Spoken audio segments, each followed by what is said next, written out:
അത് ഇടവ സ്കൂളിലായിരുന്നു 10 വർഷം. പിന്നെ അത് കഴിഞ്ഞിട്ട് കൊല്ലം SN കോളേജിലെ പ്രീ യൂണിവേഴ്സിറ്റി, അത് കഴിഞ്ഞ് BA, അവിടെ നിന്നാണ് BA ലിറ്ററേച്ചർ. അത് കഴിഞ്ഞിട്ട് പിന്നെ യൂണിവേഴ്സിറ്റി കോളേജിൽ MA. ഇതാണ് എൻ്റെ ചുരുക്കം. അപ്പോൾ പിന്നെ കൊല്ലം SN കോളേജിൽ ഞാൻ യൂണിയൻ സെക്രട്ടറി ആയിരുന്നു. പിന്നെ ട്രിവാൻഡ്രം യൂണിവേഴ്സിറ്റി കോളേജിലും ഞാൻ കോളേജ് യൂണിയൻ സെക്രട്ടറി ആയിരുന്നു. പിന്നെ അത് കഴിഞ്ഞിട്ട് ഈ MA കഴിഞ്ഞ ഉടനെ ജോലി കിട്ടാൻ ഒരു അന്ന് MA-കാരുടെ സർപ്ലസ് ആയിരുന്നു നമ്മൾ ഈ കേരളത്തിൽ. അങ്ങനെ പിന്നെ ഒരു സുഹൃത്ത് വന്നിട്ട് പറഞ്ഞിട്ട് ഞങ്ങളുടെ കോളേജിൽ 2 വേക്കൻസി ഉണ്ട്, അവരിങ്ങനെ ആളെ നോക്കിക്കൊണ്ടിരിക്കുകയാണ്. അങ്ങനെയാണ് തിരുച്ചിനാപ്പള്ളിയിൽ ജമാൽ മുഹമ്മദ് കോളേജിൽ ഞാൻ പോകുന്നത്. അത് എടുത്തു, അപ്പം തന്നെ ഫസ്റ്റ് ഇൻ്റർവ്യൂ തന്നെ എടുത്തു.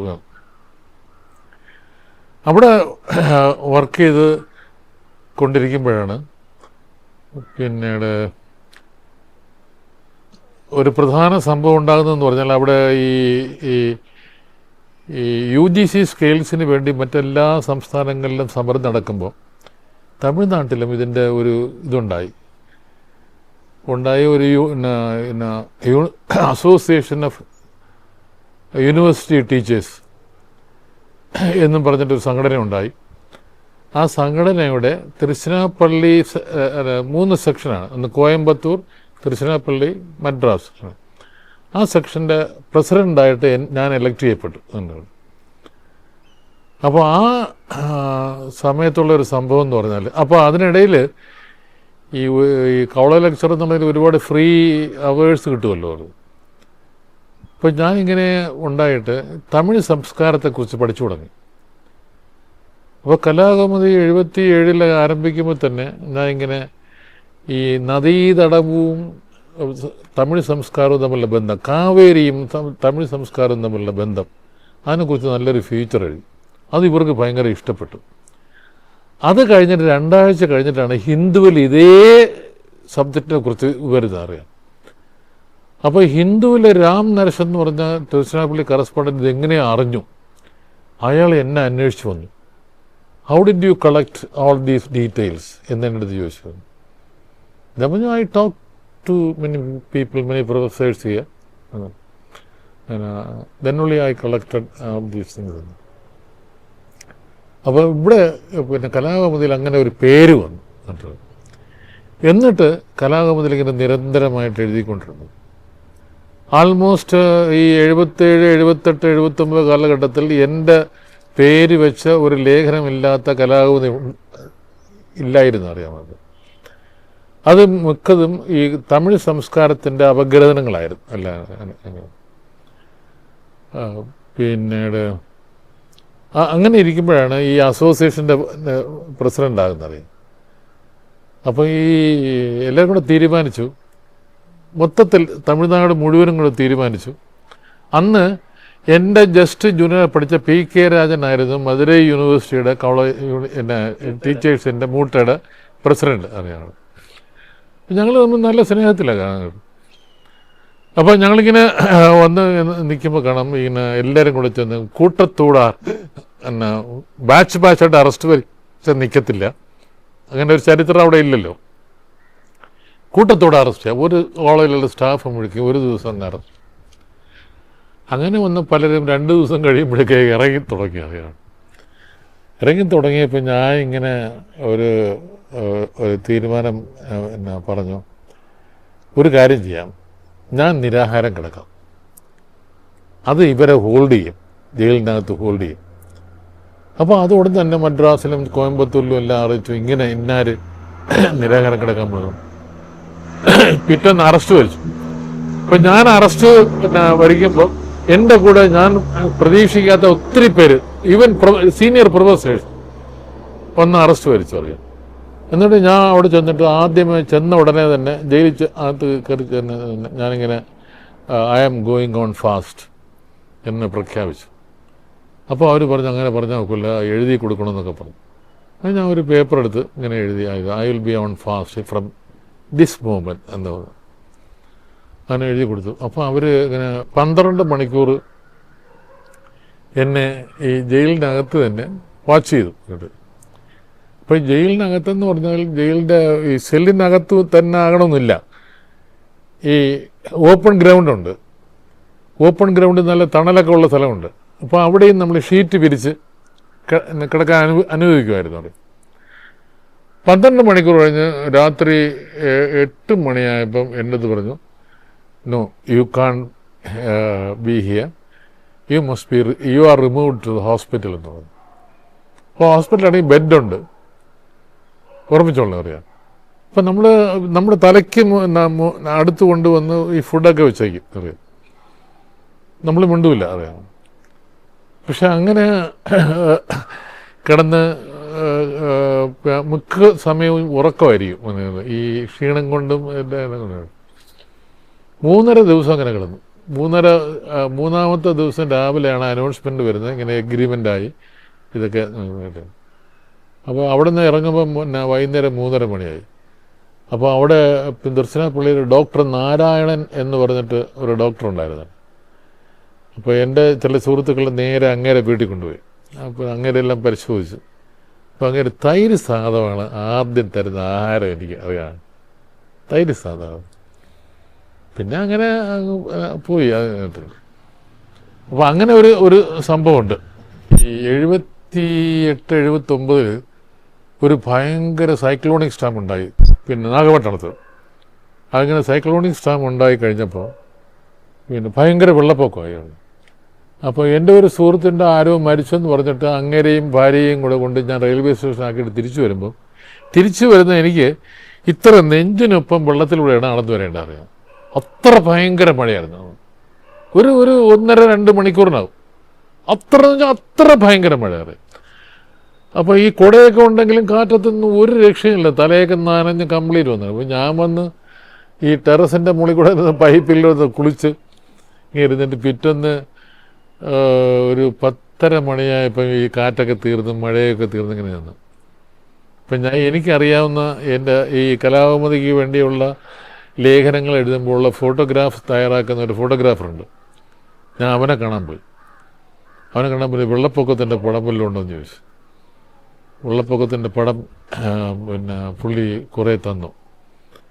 എത്ര 250 രൂപയും കണ്ടാൽ കൊടുത്തു. ഞാൻ 25 മറ്റോ ഫോട്ടോസ് വാങ്ങിച്ചു. തിരിച്ച് നേരെ വന്ന് ഇതൊരു കവറിനകത്താക്കി പിന്നെ NRS ബാബു കലാകൗമുദി എന്ന് പറഞ്ഞൊക്കെ അഡ്രസ്സും ഒക്കെ എഴുതിയിട്ട് ഇന്ത്യൻ എയർലൈൻസ് ജോലി ചെയ്യുന്ന ഒരാൾ എൻ്റെ വീട്ടിനടുത്ത് താമസം ഉണ്ടായിരുന്നു. അയാളെ പോയി കണ്ടു. അയാൾ പറഞ്ഞു, ഞാനിപ്പോൾ എയർപോർട്ടിലേക്ക് പോവുകയാണ്, ഇപ്പോൾ മദ്രാസിൽ നിന്ന് ഒരു ഇൻഫർമേഷൻ ഉണ്ട്, മദ്രാസ് മധുരൈ ട്രിവാൻഡ്രം ഫ്ലൈറ്റ് ഇപ്പോൾ ഇന്ന് ഓപ്പറേറ്റ് ചെയ്യുമെന്ന് പറഞ്ഞു. ഞാൻ പറഞ്ഞു, സാറേ ഇത് നേരെ എങ്ങനെയെങ്കിലും ഇതൊന്ന് ട്രിവാൻഡ്രം ഇന്ത്യൻ എയർലൈൻസ് എയർപോർട്ടിൽ എത്തിച്ചാൽ മതി. അയാൾ സമ്മതിച്ചു. എന്നിട്ട് ഒരു ടെലിഫോൺ ബൂത്തിൽ പോയി ട്രിവാൻഡ്രത്തേക്ക് കലാകൗമുദി ഓഫീസിലേക്ക് ഞാൻ ഫോൺ ചെയ്തു. എങ്ങനെയോ ഭാഗ്യത്തിന് ഫോൺ കിട്ടി. കളക്ട് ചെയ്തോളാന്ന് പറഞ്ഞു. അങ്ങനെയാണ് ഈ പിറ്റന്നത്തെ കേരള കൗമുദിയുടെ ബാക്ക് പേജ് മുഴുവനും തൃശ്ശിനാപ്പള്ളിയിലെ വെള്ളപ്പൊക്കത്തിൻ്റെ ഈ ഫോട്ടോ വരും. അപ്പോൾ കന്യാസ്ത്രീകളൊക്കെ ഇത്രയും വെള്ളത്തിൽ പിന്നെ നടക്കുകയാണ് പിന്നെ അവരെ കോളേജിലേക്ക്. അവിടെ പിന്നെ 7-8 കോളേജുകളുണ്ട്. അപ്പോൾ അച്ഛന്മാരിങ്ങനെ നടക്കുകയാണ് അറിയാം. അപ്പോൾ അങ്ങനെ ആണത്. ഇത് പിന്നീട് എൻ്റെ ആദ്യത്തെ പത്രപ്രവർത്തനത്തിൻ്റെ ചരിത്ര സംഭവം അതാണ്. ഇതോടുകൂടി ഇവർക്ക് മനസ്സിലായി എനിക്ക് ഒരു ന്യൂസ് സെൻസ് ഉണ്ട് എന്ന്. അപ്പോൾ അവർ നിരന്തരം വെളിയായി. ഞാൻ ട്രിവാൻഡ്രത്ത് വരുമ്പം MS മണി, S ജയചന്ദ്രൻ നായർ, പിന്നീട് NRS ബാബു ഇവരെ വിളിച്ച് ട്രിവാൻഡ്രം ക്ലബിലൊക്കെ കൊണ്ടുപോകും, ട്രീറ്റ് ചെയ്യും. എന്നിട്ട് പറയും, അവിടെ കിട്ടുന്ന ശമ്പളത്തിനും 200 രൂപ ഞങ്ങൾ കൂടുതൽ തരാം, ഇവിടെ വരാമോ നിങ്ങൾ ചോദിച്ചുകൊണ്ടിരുന്നു. അപ്പോൾ അവിടുത്തെ ഒരു സംഭവം എന്ന് പറഞ്ഞാൽ ഈ 9-10 മാസം ഭയങ്കര ചൂടാണ്. 2-3 മാസമാണെങ്കിൽ ഭയങ്കര കാറ്റും ഈ മണൽ കാറ്റൊക്കെയാണ്. അങ്ങനെ വന്നപ്പോൾ വേണം ഈ പിന്നെ കോളേജ് അധ്യാപക സംഘടനയിൽ DMKയുടെ സ്വാധീനം കൂടിക്കൂടി വന്നു പറയും. അപ്പോൾ ഞാൻ ഈ തൃശ്ശിനാപ്പള്ളി സോണൽ പ്രസിഡൻ്റ് അല്ലേ അറിയാം. അപ്പോൾ എനിക്കെതിരായിട്ട് ചില മൂവ്മെൻറ്റ് നടക്കുന്നുവെന്ന് എനിക്ക് അറിവ് കിട്ടി. അപ്പോൾ എനിക്ക് മനസ്സിലായി I am not going to be safe here. എന്നിട്ട് ഞാനിത് രാജിവെക്കാൻ നോക്കിയപ്പോൾ എൻ്റെ കോളേജുകാർ സമ്മതിച്ചില്ല. പക്ഷേ മറ്റു പലരും പറഞ്ഞു അതായിരിക്കും നല്ലത്, ഇങ്ങനെ പിന്നെ ഒരു പൊളിറ്റിക്കൽ ടസിൽ വേണ്ട എന്നൊക്കെ പറഞ്ഞു. അവസാനം ഞാനൊരു നവംബർ മാസമായപ്പോൾ ഞാൻ തീരുമാനിച്ചു പിന്നീട്. അപ്പോൾ എനിക്ക് ഒരു 3 മാസം കൂടെ ഇരുന്നെങ്കിൽ 10 വർഷത്തെ സർവീസ് കംപ്ലീറ്റ് ആവും. 10 വർഷം കംപ്ലീറ്റ് ആയി കഴിഞ്ഞാൽ അന്നത്തെ ഈ നമ്മൾ സമരം ചെയ്തതനുസരിച്ച് 5000 രൂപയുടെ പെൻഷൻ എലിജിബിലിറ്റി ഉണ്ട്. അപ്പം ഞാൻ രാജിവെച്ച് തിരിച്ചിങ്ങി വന്നു കഴിഞ്ഞപ്പോൾ ഇവർ ആരും തന്നെ ഈ 10 വർഷത്തെ കണക്ക് കൊടുത്തില്ല, എനിക്ക് പെൻഷനും കിട്ടിയില്ല. ഓർമ്മിച്ചോളാം, അറിയാമോ? 10 വർഷം 9.25 വർഷം സർവീസ് ചെയ്തിട്ട് 3 വർഷത്തെ സർവീസിൻ്റെ കുറവ് കൊണ്ട് പെൻഷൻ കിട്ടാതെ 3 മാസത്തെ അങ്ങനെയാണ് ഞാൻ ഇവിടെ ട്രിവാൻഡ്രത്ത് വരുമ്പോൾ. ട്രിവാൻഡ്രത്ത് വന്നിട്ട് ആദ്യം ഈ പിന്നീട് പത്രപ്രവർത്തനത്തിൻ്റെ ഒരു ചെറിയ പിന്നെ അന്ന് ഉസ്മാനിയ യൂണിവേഴ്സിറ്റിയിലെ ഒരു കോഴ്സിൻ്റെ സ്റ്റുഡൻ്റായിട്ട് ഞാൻ ചേരുകയും ഏതാണ്ട് 8 മാസം ഞാൻ അങ്ങനെ അത് പഠിക്കുകയും ചെയ്തു. പക്ഷേ ഫൈനൽ പരീക്ഷയൊന്നും ഇരുന്നൊന്നുമില്ല. അങ്ങോട്ട് അന്ന് ഹൈദരാബാദിൽ പോടുമായിരുന്നു, ചെയ്യുന്നൊന്നുമില്ല. അപ്പോൾ ഏതാണ്ട് ഒരു ചെറിയ വിവരമുണ്ട് എന്നുള്ളതേ ഉള്ളൂ, അങ്ങനെ ഒരു ചെറിയ ഒരു ധാരണയുണ്ട് എന്നുള്ളതേ ഉള്ളൂ. ഇവിടെ വന്നു കഴിഞ്ഞിട്ട് അപ്പോഴാണ് ഈ 81, 82 ഈ ആദ്യത്തെ മാർക്ക് സ്കാൻഡൽ കേരള യൂണിവേഴ്സിറ്റിയിൽ ഉണ്ടാകുന്നത്. അപ്പോൾ എനിക്ക് ഈ യൂണിവേഴ്സിറ്റിയുടെ പരീക്ഷ നടത്തിയതിനെ കുറിച്ച് നല്ല വിവരം.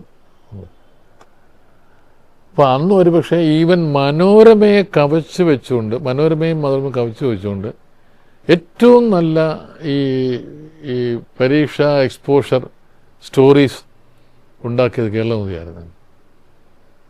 അത് പിന്നെ എനിക്ക് നേരിട്ട് അനുഭവമുള്ളതെന്ന് പറഞ്ഞാൽ പിന്നീട് ആളുടെ പേര് പറയാമോ എന്ന് എനിക്കറിയാം. അവർ വിളിച്ചുകൊണ്ട് പോയി എനിക്ക് പാർട്ടിയൊക്കെ തന്നിട്ടുണ്ട്. നന്നായിരിക്കുന്നു, നല്ല റൈറ്റപ്സാണ് എന്നൊക്കെ പറഞ്ഞിട്ടുണ്ട്. പിന്നീട് ഈ കേരള ഗവൺമെൻറ് സാമ്പത്തിക പ്രശ്നങ്ങളെക്കുറിച്ച് നിരന്തരമായി കേരളകൗമുദിയിൽ ഇങ്ങനെ എഴുതിക്കൊണ്ടിരിക്കുമായിരുന്നു. പിന്നെ ബാക്കി സംഭവങ്ങളൊക്കെ ഉണ്ട്. പിന്നെ വിദ്യാഭ്യാസപരമായി ഈ പിന്നെ ടെക്സ്റ്റ് ബുക്കുകളിലെ അപഗ്രഥനം ആദ്യമായിട്ട് നടക്കാൻ അറിയാമോ? പിന്നെ SSLC പരീക്ഷയിൽ ഇങ്ങനെ വർഷം തോറും മാത്സിന് പാസ്സാകുന്ന വിദ്യാർത്ഥികളുടെ ശതമാനം കുറഞ്ഞു വരുന്നു. അന്ന് 50-55% വരുന്നു. ഇംഗ്ലീഷിനാണെങ്കിൽ ഒരുമാതിരി സ്റ്റാൻഡേർഡായിട്ട് പോകുന്നുണ്ട്. ഫിസിക്സും കെമിസ്ട്രിയും ഇതുപോലെ വരുന്നില്ല. അപ്പോൾ ഞാൻ പറഞ്ഞു, നമ്മൾ ശാസ്ത്ര വിദ്യാഭ്യാസത്തെ ഒന്ന് അപഗ്രഥിച്ച് അതിനെ എങ്ങനെയാണ് മുന്നോട്ട് കൊണ്ടുപോകേണ്ടതെന്നുള്ളത് അങ്ങനെ കുറേ ലേഖനങ്ങളൊക്കെ എഴുതിയിട്ടുണ്ട്. ഇതൊക്കെയാണ് എന്നെ ഈ പത്രപ്രവർത്തന നിലയിൽ ശ്രദ്ധേയനാക്കിയത്. ഇന്നും എന്നെ കാണുമ്പോൾ പറയുന്ന ആൾക്കാരുണ്ട്, അന്നത്തെ ആ വിദ്യാഭ്യാസപരമായ ലേഖനങ്ങൾ, റിപ്പോർട്ടുകൾ നന്നായിരുന്നു എന്ന് പറഞ്ഞ് ഇന്നും പറയുന്ന ആൾക്കാരുണ്ട്. ഭോപ്പാൽ ഗ്യാസ് ട്രാജഡി അത് ഭയങ്കര സംഭവം അറിയാം. അത് പിന്നീട് ഞാനും മണിസാറും കൂടെയാണ് ഡൽഹിയിൽ പോകുന്നത്. ഡൽഹിയിൽ നിന്ന് ഞാൻ രാത്രി ട്രെയിനിൽ കയറി വെളുപ്പാങ്കാലത്ത് ഭോപ്പാലിലെത്തുന്നു. ഭോപ്പാലിലെത്തി ഒരു ഓട്ടോറിക്ഷക്കാരനെ കാണുന്നു. അവൻ്റെ അടുത്ത് പറഞ്ഞ് ഒരു നല്ലൊരു ഹോട്ടലിൽ കൊണ്ടുപോകാമെന്ന് ചോദിക്കും. സമ്മതിക്കുന്നു. അപ്പോൾ അവിടെയാണെങ്കിൽ കിച്ചൺ വർക്ക് ചെയ്യത്തില്ല. അപ്പം ഞാൻ പറഞ്ഞു, എങ്ങനെയെങ്കിലും വെള്ളം ചൂടാക്കിയെങ്കിലും അല്പം തരാമോ എന്ന് ചോദിച്ചു. തന്നു. അതിരാവിലെയാണ് 7-8 മണിയൊക്കെ ഉണ്ടാവുള്ളൂ. പച്ച മുട്ട ഉണ്ട്. അപ്പോൾ ഈ പച്ച മുട്ട പോലും അവർ കഴിക്കുന്നില്ല, ഈ ഗ്യാസ് അടിച്ചു എന്നുള്ള കണ്ടീഷന്. ഞാൻ ഈ 2 പച്ചമുട്ട അടിച്ചിട്ട് ഫാക്ടറിയിൽ പോയി. അപ്പോൾ എന്നെ ഒരു കോണ്ടാക്ട് നമ്പർ കിട്ടി എനിക്ക്. അങ്ങനെ വിളിച്ചപ്പോൾ അവനൊരു സ്കൂട്ടറുമായിട്ട് വന്നു. ആ സ്കൂട്ടറിൽ കയറി ഫാക്ടറിയിൽ പോയി. ഫാക്ടറിയിൽ പോയപ്പോൾ എന്താണ് ഈ മൃതശരീരങ്ങൾ ഈ പിന്നീട് 2 ദിവസം കഴിഞ്ഞതിൻ്റെയൊക്കെ നാറ്റം ഉണ്ടാവുമല്ലോ, അന്നിൻ്റെയൊക്കെ ഭയങ്കര നാറ്റമാണ്. അപ്പോൾ എന്നിട്ട് ഞങ്ങൾ മുഴുവനും പോയപ്പോൾ ഒരു ചായക്കട തുറന്നിരിപ്പുണ്ട്. അവിടെ പോയി ഒരു ഏത്തപ്പഴം വാങ്ങിച്ച് കഴിച്ചു. ഏത്തപ്പഴം മാത്രമേ കിട്ടുള്ളൂ. അത് അപ്പം ഈ പഴത്തിനകത്തൊന്നും ഇത് കയറില്ല എന്നൊക്കെ ഉള്ള ഒരു ധൈര്യത്തിലാണ് കഴിക്കുന്നത്, അറിയാം. പിന്നീട് നേരെ വന്ന് ഇവൻ്റെ വീട്ടിൽ വന്നപ്പോൾ ഇവൻ്റെ അച്ഛനും അമ്മയും കൂടെ അല്പം ചോറുണ്ടാക്കി വെച്ചിട്ടുണ്ട്. ചോറും ഒരു രസവും ഉണ്ടാക്കിയിട്ടുണ്ട്. ബാക്കി ഒന്നും ഒരൊറ്റ പച്ചക്കറി ഉപയോഗിക്കുന്നില്ല, അറിയാമത്. അതും എടുത്ത് കുറച്ച് കഴിച്ചു. തിരിച്ചിങ്ങനെ വന്ന് കാണുമ്പോൾ ഒരു ടയർ കടയുണ്ട്. അപ്പോൾ അവർ മലയാളം സംസാരിക്കുന്നു. ഞാൻ അവിടെ കയറി. ഇവിടെ എന്തെങ്കിലും അപകടം ഉണ്ടായെന്ന് ചോദിച്ചു. അപ്പോൾ അവർ പറഞ്ഞു 3 പേര് മരിച്ചു, 3 മലയാളികൾ മരിച്ചിട്ടുണ്ടെന്ന്. അപ്പം ഞാൻ ഇവിടെ വന്നിട്ട് ഡൽഹി വന്നിട്ട് മണിസാറിൻ്റെ അടുത്ത് പറഞ്ഞാൽ 3 മലയാളികൾ ഒരു ടയറുകളിലെ തൊഴിലാളികൾ മരിച്ചിട്ടുണ്ടെന്ന് പറഞ്ഞു. അത് മണിസാറിൻ്റെ ആ പത്രപ്രവർത്തന രംഗത്തെ താല്പര്യം നോക്കിക്കൊള്ളണം. അപ്പോൾ കേരളം ഒന്ന് വിട്ടു നിൽക്കുകയാണ്. എന്നിട്ട് പുള്ളി കേരളമുദയുടെ പ്രിൻ്ററിൻ്റെ നമ്പർ തന്നിട്ട് അതിൽ ഇത് അടിച്ചു കൊടുക്കാൻ പറഞ്ഞു. അടിച്ചു കൊടുത്തു. പിറ്റേന്ന് ആദ്യമായിട്ട് കേരളത്തിലെ വരുന്ന ഭോപ്പാൽ ഗ്യാസ് ട്രാജഡിയിൽ 3 മലയാളികൾ മരിച്ചു എന്നുള്ളത് അത് ഫസ്റ്റ് ന്യൂസ് അറിയാം. പിന്നെ അത് പിന്നെ കലാകൗമുദിയിൽ ഭയങ്കര ഫീച്ചറായി ആകട്ടെ. അതൊന്ന്. 2 പിന്നെ കരിക്കിനുമില്ല കൊലക്കേസ്. അത് എൻ്റെ സീനിയറായിട്ട് പഠിച്ച പ്രസന്നൻ എന്ന് പറഞ്ഞൊരു IPS ഓഫീസറായിരുന്നു അതിൻ്റെ പ്രധാന. അപ്പോൾ അയാൾ ഒരുപാട് സഹായിച്ചു. നമ്മൾ ഒരുപാട് വെച്ചാൽ ആർക്കും കിട്ടാത്ത ഒരുപാട് വിവരങ്ങൾ പറഞ്ഞു തന്നു. അപ്പോൾ അതിലും നമ്മൾ കേരളം സ്കോർ ചെയ്തു പറയാം. ഈ പ്രതികളെ മദ്രാസിൽ നിന്ന് പിടിച്ച് കൊണ്ടുവന്ന് അവിടെ തിരുവല്ല പോലീസ് സ്റ്റേഷനിൽ പിന്നെ വെച്ചേക്കുമ്പോഴാണ് നമ്മൾ ചെല്ലുന്നത്, അറിയാം. അപ്പോൾ ഇവരെ എങ്ങനെ പിടിച്ചു എന്നുള്ള കാര്യങ്ങളാണ് അവർ എക്സ്പ്ലെയിൻ ചെയ്യുന്നത് ഒഴുക്കി. ഇതാണ് പറയുന്നത്, അറിയാം. ഇവരെ എങ്ങനെ ലൊക്കേറ്റ് ചെയ്തു. ഈ മദ്രാസിലെ മോൻ എന്നൊരു വാക്ക് അവിടുത്തെ പിന്നെ ഈ മദ്രാസിലെ മോൻ വരുന്നു, അതുകൊണ്ടാണ് ഞങ്ങൾ പ്രത്യേകം ചാപ്പാടൊക്കെ ഉണ്ടാക്കുന്നതെന്ന് അവിടുത്തെ ഈ വീട്ടുകാരിയോട് ഈ അമ്മ പറഞ്ഞിരുന്നു, ഈ കൊല്ലപ്പെട്ട അമ്മ പറഞ്ഞിരുന്നു. അവർക്ക് ആ മദ്രാസിലെ മോൻ എന്നുള്ള ഇതേ അറിയുള്ളൂ. അവർ മദ്രാസിലെ മോനെ അന്വേഷിച്ച് അപ്പോഴാണ് ഈ കണക്ഷൻ കിട്ടുന്നത്. ഇങ്ങനെ ഒരു കസിനുണ്ട്, കസിൻ്റെ മോൻ മദ്രാസിലാണ് എന്നൊക്കെ പറഞ്ഞുകൊണ്ട് എനിക്ക് കിട്ടുന്നത്. അപ്പോൾ അവൻ താമസിക്കുന്നതെന്ന് പറഞ്ഞാൽ എൻ്റെ ഏറ്റവും ഭയങ്കര തമാശ എന്ന് പറഞ്ഞാൽ, ഞാൻ മദ്രാസിൽ പോകുമ്പോൾ എൻ്റെ കൂടെ പിന്നെ ജമാൽ മുഹമ്മദ് കോളേജിൽ വർക്ക് ചെയ്യുന്ന ഒരാളിൻ്റെ കസിൻ അവിടെ താമസമുണ്ട്. ആ മുറിയിലാണ് ഇരിക്കുന്നത്. അതിന് തൊട്ടടുത്ത മുറിയിലാണ് ഈ പ്രധാന പ്രതി താമസം. ഈ പ്രധാന പ്രതി ഞാൻ നേരിട്ട് കണ്ടിട്ടുണ്ട്, അറിയാമോ. അവന് കാറുണ്ട്, ഭയങ്കര ലാവിഷാണ്, ഭയങ്കര പിന്നെ ഫ്രീ ആണ്, ഇങ്ങനെയൊക്കെയാണ് അറിയാം. ഇയാളാണെന്ന് നമ്മൾ അറിയുന്നത് എപ്പോഴെന്ന് അറിയാമോ? തിരുവല്ലയിൽ പോകുമ്പോഴാണ് അറിയുന്നത്. അങ്ങനെ അതാണ് ആ കേസിൻ്റെ ഒരു ഏറ്റവും പ്രധാനപ്പെട്ട തെളിവ്. അങ്ങനെ അതാണ്. പിന്നെ ഇവന് ഇതിൻ്റെ ഇടയ്ക്ക് ഒരു കയ്യിലൊരു മുറിവ് പറ്റി. അങ്ങനെ ഒരു ഹോസ്പിറ്റലിൽ പോയി. ഈ ഹോസ്പിറ്റലുകാർ ഈ ബ്ലഡ് എടുക്കുക എന്ന് പറഞ്ഞിരുന്നു. ആ ബ്ലഡിൻ്റെ സാമ്പിൾ അവരെ ഉണ്ടായിരുന്നു. ഇവനെ പ്രതിയായിട്ട് കൊണ്ടുവന്നപ്പോൾ ഇങ്ങനെ ഹോസ്പിറ്റലിൽ പോയെന്ന് പറഞ്ഞപ്പോൾ അവിടെ പോയപ്പോൾ ആ ബ്ലഡും സാമ്പിള് മാച്ച് ചെയ്യുന്നു. അങ്ങനെയൊക്കെയാണ് ഇവനെ പിന്നെ ചെയ്യുന്നത്, അറിയാം. പിന്നെ ഉണ്ടായ ഒരു പ്രധാന ആക്സിഡൻ്റ് എന്ന് പറഞ്ഞാൽ, ഈ ഉത്തരേന്ത്യയിൽ നിന്ന് വന്ന ഒരു ടൂറിസ്റ്റ് സംഘം ഈ തിരുനെൽവേലിക്കും മധുരയ്ക്കും തിരുനെൽവേലിക്കും ഇടയ്ക്ക് വെച്ച് ഭയങ്കര ആക്സിഡൻ്റ് ഉണ്ടായി. അത് ഭയങ്കര ദാരുണ സന്ധ്യയാണ്, അറിയാം. ഈ കൈയും കാലൊക്കെ മുറിഞ്ഞ്, ഈ കഴുത്തൊക്കെ മുറിഞ്ഞ്, അത് പിന്നെ ഈ മോർച്ചറി കിടക്കുക. അത് അന്ന് കണ്ടിട്ട് പിന്നെ ഒരുപാട് ഛർദ്ദിച്ച്. അതൊരു ജീവിതത്തിൽ മറക്കാനൊക്കാത്തൊരു എപ്പിസോഡാണ്. ഏറ്റവും നല്ല ജേർണലിസ്റ്റായിട്ട് തോന്നിയത്, നല്ല എഴുത്തുകാരനായിട്ട് തോന്നിയത് ജയേന്ദ്രൻ നായരാണ്. NRS ബാബു ഒട്ടും പിറകിലായിരുന്നില്ല. നല്ല എഴുത്താണ്, നല്ല റൈറ്റിങ്സാണ്. പിന്നെ മണിസാർ അങ്ങനെ അധികം എഴുതത്തില്ല. മണിസാർ എഡിറ്റോറിയൽ മീറ്റിങ്ങിൽ ജയേന്ദ്രൻ നായരെയും NRS ബാബുവിനെയും ചിലപ്പോൾ എന്നെയും വിളിക്കും. അങ്ങനെ ചില കൺസൾട്ടേഷനൊക്കെ നടത്തിയിട്ട്. പിന്നെ അല്ലാതെ മണിസാർ സ്വതന്ത്രമായിട്ട് എഴുതിയ 1-2 പീസ് ഉണ്ടായിരുന്നു. എനിക്കതിപ്പോൾ ഓർമ്മ വരുന്നില്ല. വർത്തമാനകാല പത്രപ്രവർത്തനത്തിന് മലയാളത്തിലെ ചില ന്യൂനതകൾ പ്രത്യേകിച്ച് എടുത്ത് പറയേണ്ടതുണ്ട്. അത് പറഞ്ഞില്ലെങ്കിൽ ശരിയാവില്ല. കേരളം ഏറ്റവും വലിയ വിദ്യാഭ്യാസ കേന്ദ്രമായിട്ടാണ് അറിയപ്പെടുന്നത്. പക്ഷേ വിദ്യാഭ്യാസ നിലവാരത്തിലുണ്ടാകുന്ന താഴ്ചയെക്കുറിച്ച് ഒരൊറ്റ റിപ്പോർട്ടും വരുന്നില്ല. ഒരൊറ്റ റിപ്പോർട്ടും വരുന്നില്ല. 50-55% SLCയുടെ റിസൾട്ട്. അത് MAVയുടെ കാലത്ത് 90 ആയിട്ട് മാറി. അപ്പോൾ ഈ ശതമാനം കൂടട്ടെ, ആൾക്കാർ ജയിക്കട്ടെ, ദാറ്റ്സ് എ ഡിഫറെൻറ്റ് തിങ്.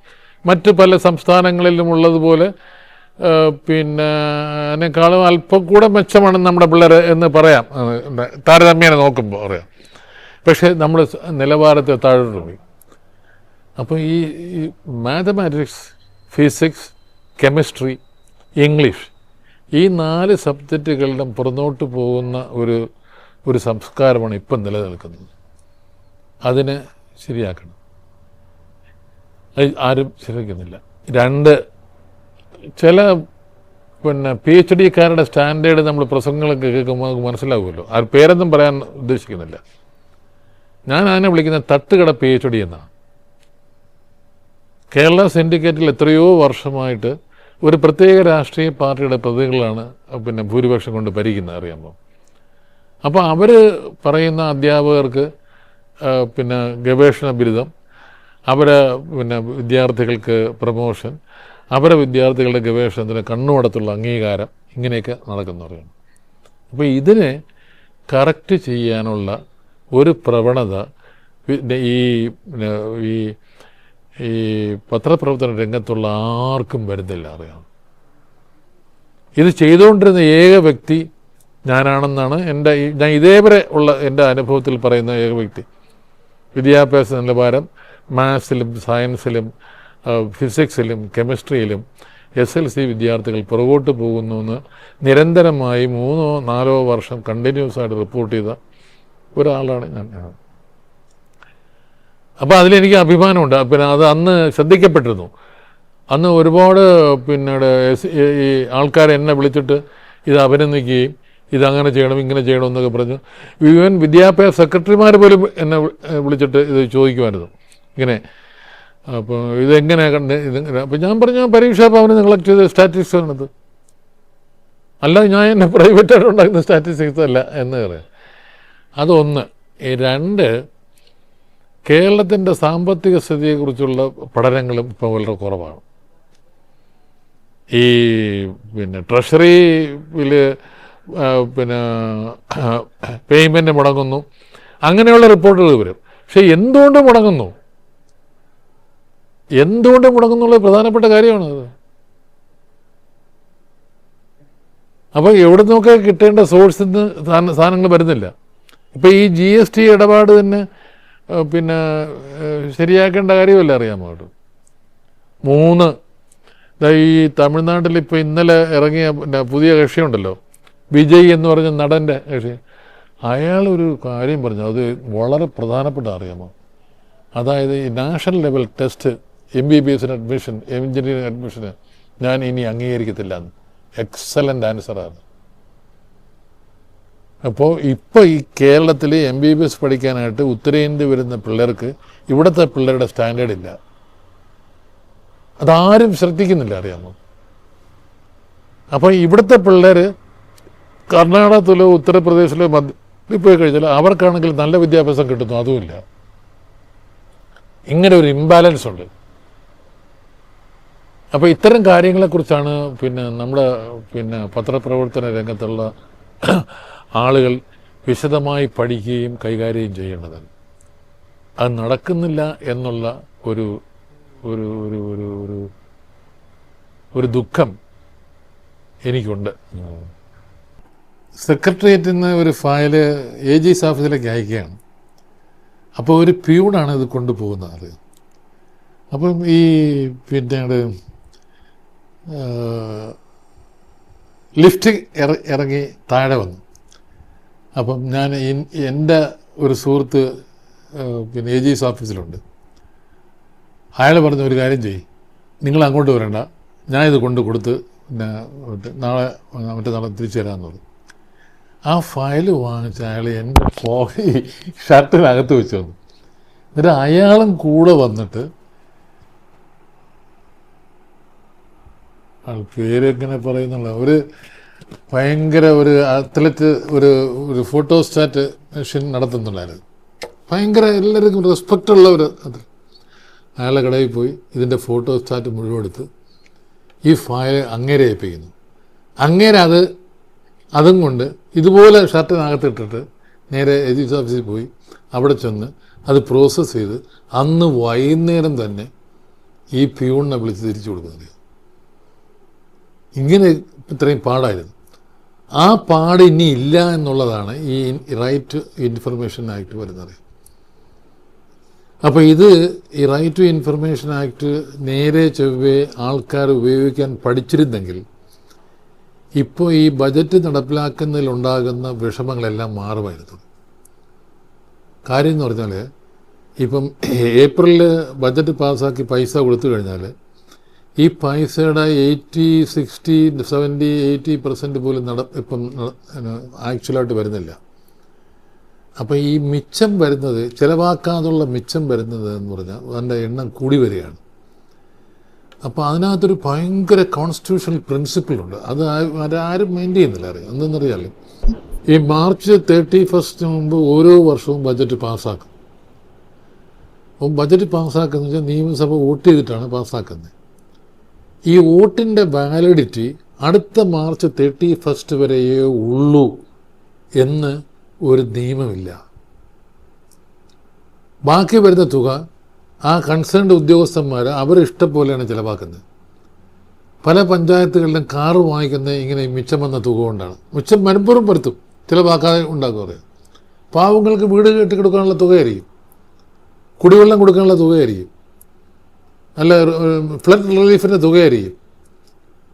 ഇത് ചിലവാക്കാതെ വെച്ചേക്കും. ചിലവാക്കുന്നത് കുറച്ചേ ചിലവാക്കുള്ളൂ, 10, 30, 40% ചിലവാക്കുന്നത്. അപ്പോൾ ഈ പൊതുപണമായ ബജറ്റിൽ അലോട്ട് ചെയ്യുന്ന പണം എങ്ങനെ ചിലവാക്കുന്നു എന്ന് മോണിറ്റർ ചെയ്യാൻ ഈ വിവരാവകാശ നിയമപ്രകാരം ജനങ്ങൾ തയ്യാറായിരുന്നെങ്കിൽ രാജ്യം എപ്പോഴും നന്നായി പോയെന്നറിയാമോ? അതിൻ്റെ പൊട്ടൻഷ്യൽ ഇവർ ഉപയോഗിക്കുന്നില്ല. അതിന് പകരം ഇന്നാർക്കെതിരായിട്ട് എന്ത് നടപടിയെടുത്തു, ഇന്നാർക്കെതിരായിട്ട് എന്ത് നടപടിയെടുത്തു, പിന്നെ ഇന്ന ശിക്ഷാവിധി നടപ്പിലാക്കിയിട്ടില്ലല്ലോ, ഇങ്ങനെയൊക്കെയാണ് ചോദിക്കുന്നറിയാം. ചോദിക്കേണ്ട സംഭവം ഇതാണ്: കേരളത്തിലെ ബജറ്റിൽ 60-70% ഇപ്പോഴും ചിലവാക്കുന്നുള്ളൂ. ബാക്കി വേസ്റ്റായി പോവുകയാണ്. അറിയാം വേസ്റ്റ് എന്ന് പറഞ്ഞാൽ അവർ ഒന്നുകിൽ ഈ സെക്രട്ടറിയുടെ മുറിയിലെ AC മാറ്റി പുതിയ AC ഇടാനാണ് പറയുന്നത്, അല്ലെങ്കിൽ ഒരു അഡീഷണൽ കാറ് വാങ്ങിക്കാനായിട്ട് ഇങ്ങനെയൊക്കെയാണ് ചിലവാക്കുന്നത്.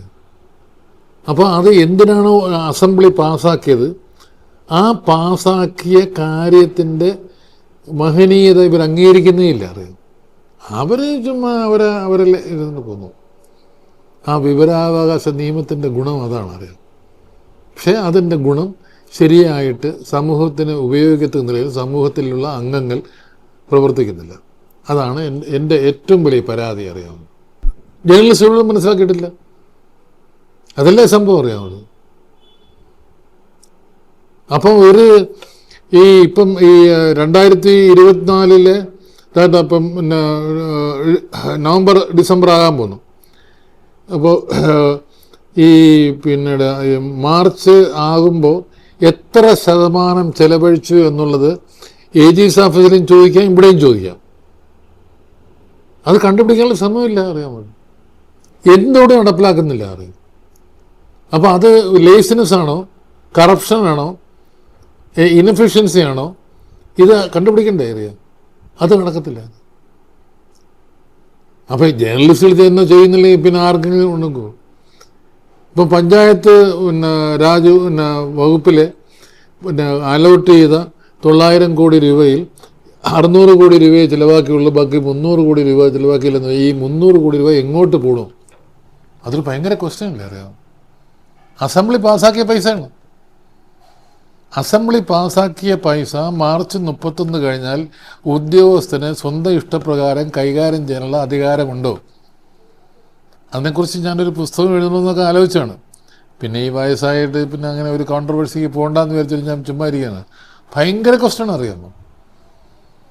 അസംബ്ലി പാസ്സാക്കിയ പൈസ പാർലമെൻറ്റ് പാസ്സാക്കിയ പൈസ അത് ചെലവഴിക്കാതെ വന്നു കഴിഞ്ഞാൽ അത് ആ കൺസേൺഡ് ഉദ്യോഗസ്ഥന് പിന്നീട് സ്വന്തം ഇഷ്ടപ്രകാരം ചെലവഴിക്കാനുള്ള ആരാണ് അധികാരം കൊടുത്തത്? അതിന് പറയുന്ന ഓതറൈസേഷൻ എന്നാണ്. ആര് ഓതറൈസ് ചെയ്തു? പാർലമെൻറ്റ് ഓതറൈസ് ചെയ്തിട്ടില്ല. ഇതാണ് വിവരാവകാശ നിയമപ്രകാരം കണ്ടുപിടിക്കേണ്ട ഏറ്റവും പ്രധാനപ്പെട്ട കാര്യം അറിയാമോ? അല്ല അവിടെ രണ്ടുപേർക്ക് പ്രൊമോഷൻ കൊടുത്തോ, അവർക്ക് ഔട്ട് ഓഫ് ടേൺ പ്രൊമോഷനായോ ഔട്ട് ഓഫ് ടേൺ അപ്പോയിൻമെൻ്റ് ആയോ, ഇതെല്ലാം കണ്ടുപിടിക്കേണ്ടത്.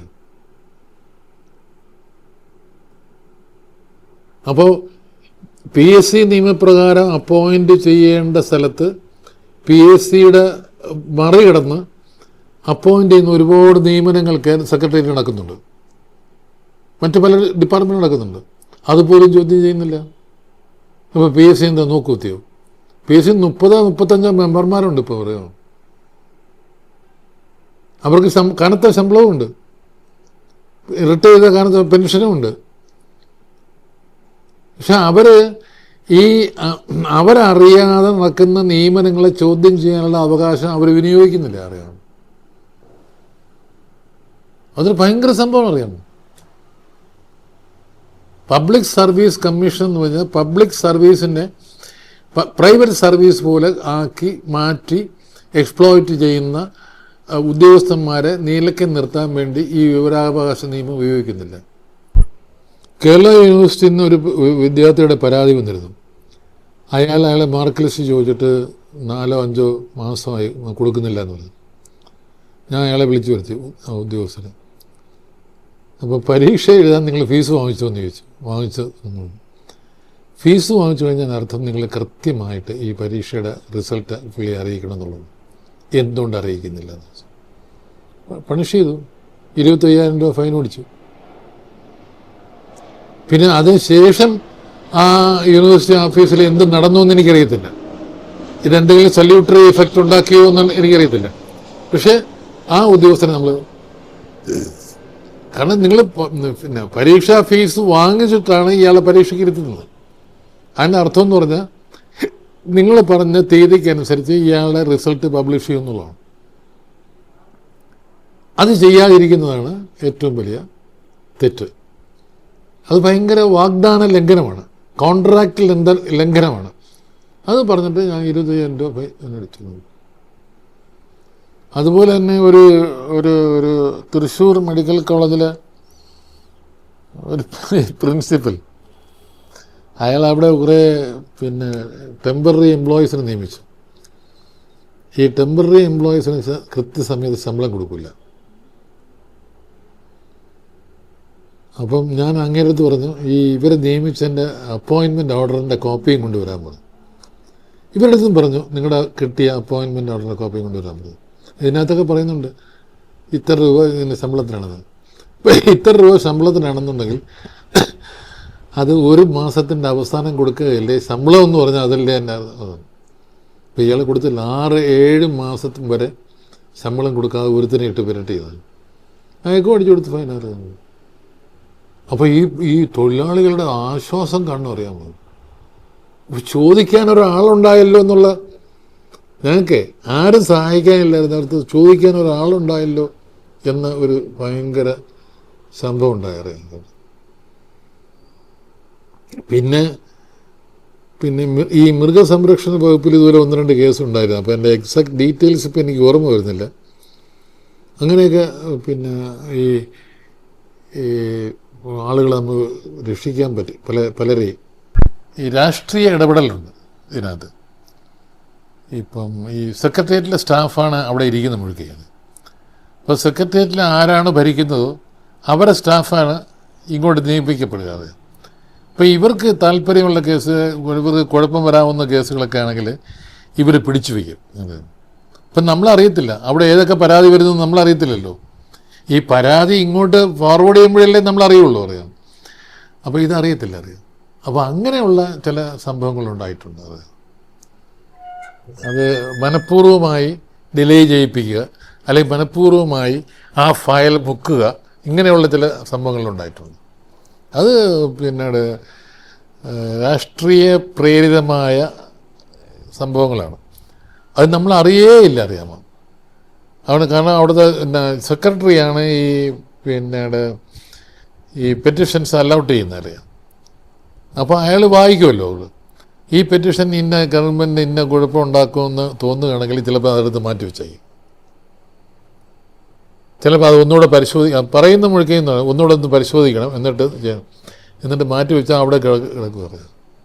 ഈ ചില ഉദ്യോഗസ്ഥന്മാർക്ക് തന്നെ പിന്നീട് ബുദ്ധിമുട്ടുണ്ടാവും. അവരെ കയ്യിൽ കൂടെ പോയ ഫയലായിരിക്കും അത്.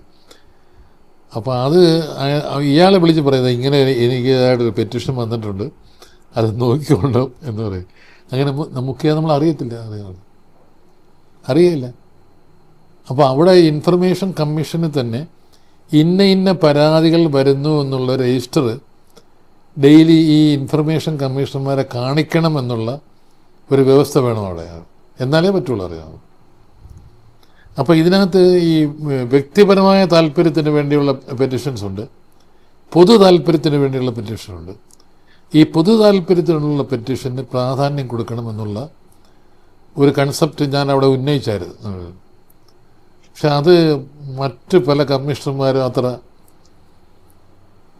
സപ്പോർട്ട് ചെയ്തില്ല. അതുകൊണ്ട് അത് അങ്ങനെ ഒരു തീരുമാനമായില്ല. അങ്ങോട്ട് പിന്നീട് അത് അങ്ങനെ ഒരു തീരുമാനം വന്നോന്ന് എനിക്കറിയത്തില്ല. എപ്പോഴും പൊതു താല്പര്യമാണ് അത്. ഇപ്പോൾ ഈ ബജറ്റിൽ പിന്നെ നടപ്പിലാക്കുന്ന ഇപ്പം വയനാട് ദുരന്തത്തിൽ വീട് നഷ്ടപ്പെട്ടവർക്കെല്ലാം 50 ലക്ഷം പിന്നെ എത്ര രൂപ വീതം 5 ലക്ഷം എത്ര രൂപ വീതം കൊടുക്കാനാണ് ഗവൺമെൻറ് തീരുമാനിച്ചു. കുറേ ഫണ്ട് അലോട്ട് ചെയ്തു. ഇപ്പം ഇത് അവർക്ക് കിട്ടുന്നുണ്ടോയെന്ന് അറിയണ്ടേ?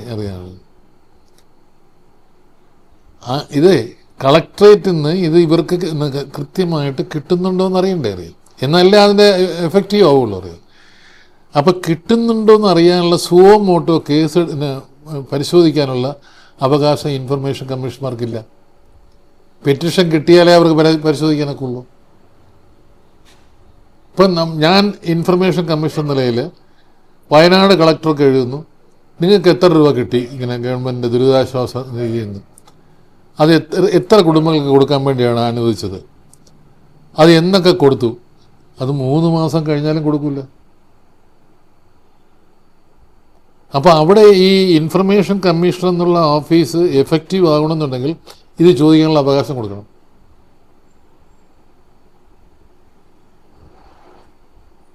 ആ ഒരു സിസ്റ്റം ഉണ്ടായിട്ടില്ല ഇതുവരെ. അത് പല ഉദ്യോഗസ്ഥന്മാർ അത് ഇഷ്ടപ്പെടത്തില്ല. അത് പ്രത്യേകിച്ചും ഇഷ്ടപ്പെടാത്ത IAS-കാരാണ്. അവർ പിന്നെ സുഖിമാന്മാരല്ലേ, അവർ നല്ല കൃത്യമായിട്ട് വർക്ക് ചെയ്യുന്ന ആൾക്കാർ വളരെ ചുരുക്കം പേരേ ഉള്ളൂ, അറിയാം.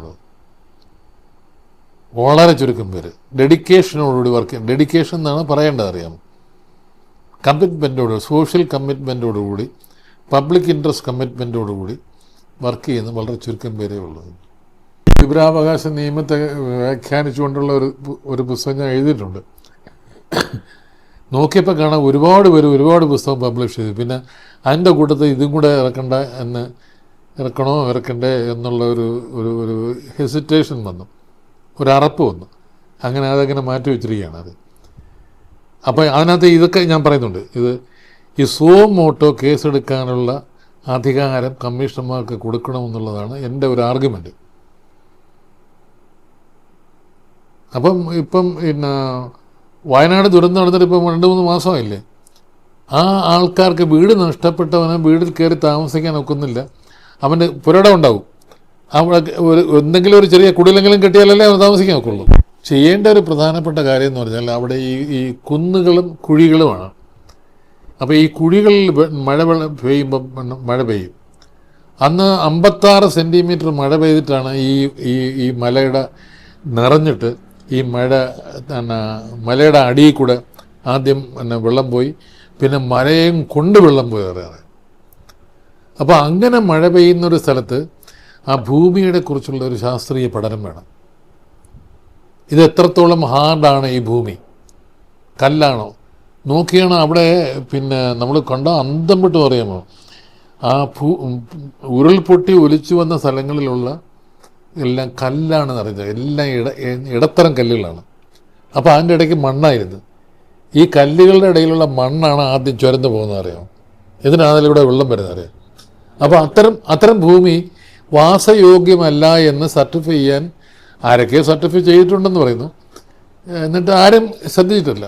പഞ്ചായത്ത് ശ്രദ്ധിച്ചിട്ടില്ല, അവിടുത്തെ നഗരസഭ ശ്രദ്ധിച്ചിട്ടില്ല, കൽപ്പറ്റ മുനിസിപ്പാലിറ്റി ശ്രദ്ധിച്ചിട്ടില്ല. അങ്ങനെയൊക്കെയാണ് ഇതുണ്ടായത്. ഞാനൊരു ഒരു ഒരു പുസ്തകം ചെയ്തു. ഈ മുസ്ലിങ്ങളുടെ ഇടയിലൊരു തെറ്റിദ്ധാരണയുണ്ട്. ഈ ബദർ യുദ്ധം എന്നൊരു യുദ്ധമുണ്ട്. ആ യുദ്ധത്തിൽ ഇസ്ലാം മതം മുഹമ്മദ് നബി ജയിച്ചു. അപ്പോൾ ഇവരെല്ലാം ഈ ബദർ യുദ്ധ ദിനമാണ് ആഘോഷിക്കുന്നത്. അപ്പം ഒരിക്കൽ പോലും ഒരു ആയുധമെടുത്ത് പോരാടിയിട്ടുള്ള ആളല്ല മുഹമ്മദ് നബി. ഒരു കത്തി പോലും പുള്ളി എടുത്തിട്ടില്ല, അറിയാമോ? പക്ഷെ പുള്ളിക്ക് ചെയ്ത കാര്യം എന്നറിയാമോ? 13 വർഷം പുള്ളി ജന്മനാടായ മക്കയിൽ ജീവിച്ചു. പുള്ളി ഒരക്ഷരം സംസാരിക്കാൻ അവരനുവദിച്ചിട്ടില്ല, അറിയാം. അതായത് ഫ്രീഡം ഓഫ് എക്സ്പ്രഷന് വേണ്ടി 13 വർഷം നിരന്തരമായി പോരാടി പരാജയപ്പെട്ട ആളാണ് മുഹമ്മദ് നബി മക്കയിൽ.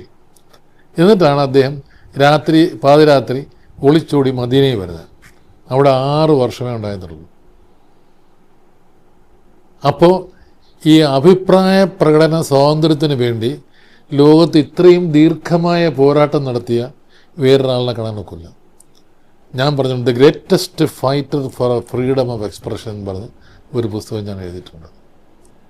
He was never A fighter, he was never A warrior. Never A warrior. ആ പുള്ളി ഒരു സോൾജിയറായിട്ട് കാണാൻ ഒക്കില്ല. അതാണ് എൻ്റെ ആർഗ്യുമെന്റ്. അപ്പോൾ അത് ട്രഡീഷണലായിട്ടുള്ള കൺസെപ്റ്റിനെതിരാണ്, അറിയാം. അപ്പോൾ അത് നോക്കട്ടെ, ഒന്ന് കൊണ്ട് ചെയ്യാതെ. ഇപ്പം നമ്മൾ പല ഹോട്ടലിലൊക്കെ പോയി കഴിഞ്ഞാൽ നേരെ ആഹാരം കഴിച്ചിട്ട് ഒരു ടിഷ്യൂ പേപ്പർ എടുക്കും, തുടയ്ക്കും, അങ്ങ് പോകാറ്. മുഹമ്മദ് നബി അങ്ങനെ ആയിരുന്നില്ല. മുഹമ്മദ് നബി ആദ്യം പറഞ്ഞു ആഹാരം കഴിക്കുന്നപ്പോൾ കൈ കഴുകണം. ഈ കൈ കഴുകുമ്പോൾ നഖത്തിൻ്റെ ഇടയിൽ അഴുക്കുണ്ടാകാൻ പാടില്ല. 2 കൈയിലും നല്ല മുഖം കഴുകണം. മുഖം കഴിച്ചിട്ട് ആഹാരം കഴിച്ചു കഴിഞ്ഞാൽ ഈ പല്ലിനിടയിൽ ആഹാരത്തിൻ്റെ അംശങ്ങൾ ഇരിക്കാൻ പാടില്ല, അത് കളയണം. പിന്നെ നാക്കിൽ ഇത് ഒട്ടിയിരിക്കാൻ പാടില്ല. നിങ്ങൾ പള്ളിയിൽ വന്ന് നിസ്കരിക്കാൻ പോകുമ്പോൾ നിങ്ങൾ കഴിച്ച ആഹാരത്തിൻ്റെ മണമോ നാറ്റമോ അടുത്തിരിക്കുന്ന ആളിന് കേൾക്കാൻ പാടില്ല. പിന്നെ ഈ വസ്ത്രം കൊണ്ട് മറയ്ക്കാത്ത ശരീരത്തിൻ്റെ ഭാഗങ്ങളെല്ലാം ദിവസവും 5 നിസ്കരിക്കണമല്ലോ, കഴുകണമെന്നുള്ളതാണ്. ഇങ്ങനെ 5 പ്രാവശ്യം നിസ്കരിക്കുന്ന ആൾ പിന്നെ ഈ കഷത്ത് നാറ്റം വരാൻ പാടില്ല, കഴുത്തിൽ വിയർപ്പ് വരാൻ പാടില്ല. പിന്നീട് മൂത്രമൊഴിച്ചാൽ കഴുകണം. മൂത്രമൊഴിച്ചാൽ കഴുകണമെന്ന് ലോകത്ത് നിർബന്ധിക്കുന്ന ഏക ആൾ ദൈവം മാത്രമല്ല. ബാക്കിയെല്ലാവരും മൂത്രം ഒഴിക്കും, ഉടനെ ചാടി ഇറങ്ങി അങ്ങ് പോവല്ലേ എന്നറിയാമോ. പിന്നീട് ഈ കാലിൻ്റെ നഖത്തിൻ്റെ ഇടയിൽ അഴുക്ക് പാടില്ല, കാലിൻ്റെ പാദത്തിൻ്റെ അടിയിൽ പോലും അഴുക്ക് പാടില്ല. അപ്പോൾ ഇങ്ങനെ ലോകത്തിന് സാനിറ്റേഷൻ എന്താണെന്ന് പഠിപ്പിച്ച ഒരാൾ അദ്ദേഹമാണ്. അതാരും അംഗീകരിച്ചിട്ടില്ല. ആരും അംഗീകരിച്ചിട്ടില്ല. വായ്നാറ്റം പാടില്ല എന്ന് പറഞ്ഞാൽ ആരെങ്കിലും ഉണ്ടോ? ഒന്ന് ആലോചിച്ച് നോക്കി. ആഹാരത്തിൻ്റെ പാർട്ടിക്കിൾസ് പല്ലിനിടയിലോ പിന്നെ ഗംസിലോ ഒട്ടിയിരുന്നിട്ട് വായിൽ കൂടെ നാറ്റം വന്ന് അടുത്ത് നിന്ന് ദുസ്സഹമാകുന്ന ഒരു രീതി പാടില്ല എന്ന് പറഞ്ഞിട്ടുള്ള ഏത് മഹാനുണ്ട്? അപ്പോൾ എൻ്റെ തിയറി ഇതാണ്, ലോകത്തിന് പ്യൂരിറ്റി എന്താണ്, സാനിറ്റേഷൻ എന്താണ്, ഹൈജീൻ എന്താണ് എന്ന് പഠിപ്പിച്ച ഏക വ്യക്തിയാണ് ഞങ്ങളുടെ ഇത്. അതും ഒരൊറ്റ എണ്ണം അംഗീകരിക്കുന്നില്ല, അറിയാം.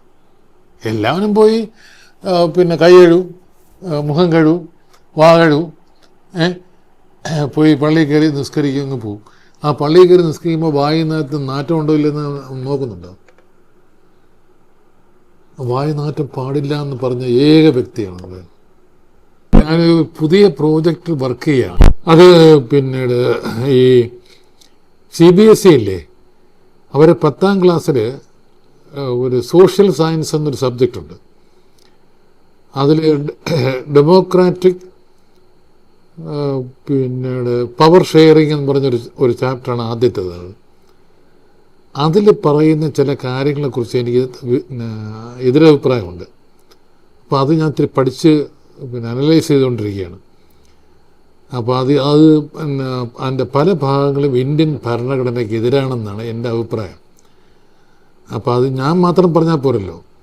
അപ്പോൾ അത് പല വിദ്യാഭ്യാസ വിദഗ്ധന്മാരെയും ഭരണഘടനാ വിദഗ്ധന്മാരെയും വക്കീലന്മാരെയും ശശി തരൂർ MP യെയും ഞാൻ ധരിപ്പിച്ചിട്ടുണ്ട്. അവരുടെ എല്ലാം ഫീഡ്ബാക്ക് കിട്ടണം. കിട്ടിക്കഴിഞ്ഞിട്ട് സുപ്രീം കോടതിയിൽ ഒരു പബ്ലിക് ഇൻട്രസ്റ്റ് ലിറ്റിഗേഷനായിട്ട് അതിൻ്റെ ഏറ്റവും പ്രധാനപ്പെട്ട ക്വസ്റ്റ്യനാണ്, ഒരു രാജ്യത്തെ വിദ്യാർത്ഥികളെ ആ ജനാധിപത്യ രാജ്യത്തിൻ്റെ ഭരണഘടനയ്ക്കെതിരായി പാഠങ്ങളുണ്ടാക്കി പഠിപ്പിക്കാമോ? That is a question.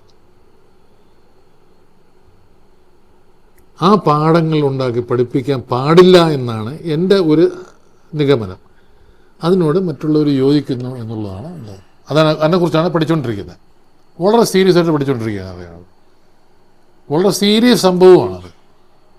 ആ ഗവൺമെൻറ്റിന് ഭയങ്കരമായിട്ട് ഇതിനെ ഡിഫെൻഡ് ചെയ്യാൻ ഭയങ്കര ബുദ്ധിമുട്ടായിരിക്കും. അതാണ് കാര്യം. അത് മാധ്യമ സ്വാതന്ത്ര്യത്തെ കൂടുതലും ബാധിക്കും, അറിയാമോ? അപ്പോൾ അതിൽ പറയുന്നതെന്ന് വെച്ചാൽ അവർ പറയുന്നത് മെജോറിറ്റേറിയനിസം ജനാധിപത്യത്തിൻ്റെ ഭാഗമാണെന്നാണ്. മെജോറിറ്റേറിയനിസം എന്ന് പറഞ്ഞാൽ മെജോറിറ്റി കമ്മ്യൂണിറ്റിയുടെ ഭരണം.